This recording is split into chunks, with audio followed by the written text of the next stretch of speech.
मुझे किसने जगाया, मुझे मार कर खा लिया, अब मैं किसी को नहीं छोड़ूंगी। डरी सहमी इस औरत ने अपने पति की तरफ इशारा कर दिया। ऐसा क्या किया था इन दोनों ने जो एक आत्मा इनसे अपना बदला लेने के लिए आई थी? आइए जानते हैं। Just delicious. घड़ी में 12 बज गए हैं, ये लंच टाइम है। रोनी ने अपनी शॉप को बंद किया और अपने घर खाना खाने के लिए निकल गया।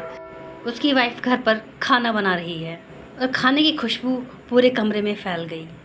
रोनी की वाइफ खाने को एक बार टेस्ट करके देखती है। तभी रोनी घर पर आ जाता है, जिसे देखकर उसकी वाइफ हड़बड़ा जाती है। रोनी की वाइफ खाने को डाइनिंग टेबल पर लगा देती है और रोनी खाना खाने के लिए बैठ जाता है। खाना खाते समय रोनी के खाने में एक बाल निकल आता है, जिसे देखकर रोनी बहुत गुस्सा करता है और वह अपनी वाइफ की पिटाई लगा देता है।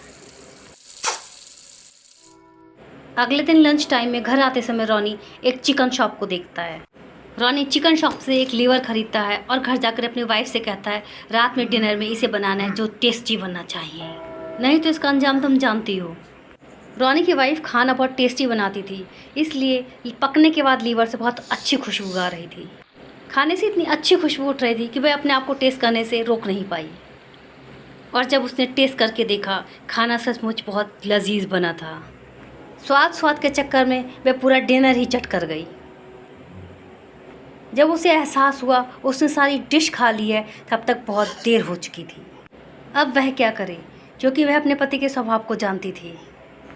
वह दुखी मन से सोच विचार कर ही रही थी कि उसे खिड़की से रोने चिल्लाने की आवाज़ें सुनाई देने लगीं। उसके घर के पीछे एक मुर्दा घर था, जहाँ कुछ लोग एक डेड बॉडी को दफनाने आए थे। रोनी की वाइफ सबके जाने के बाद डेड बॉडी के पास गई और डरते डरते डेड बॉडी से लीवर निकालकर बना दिया।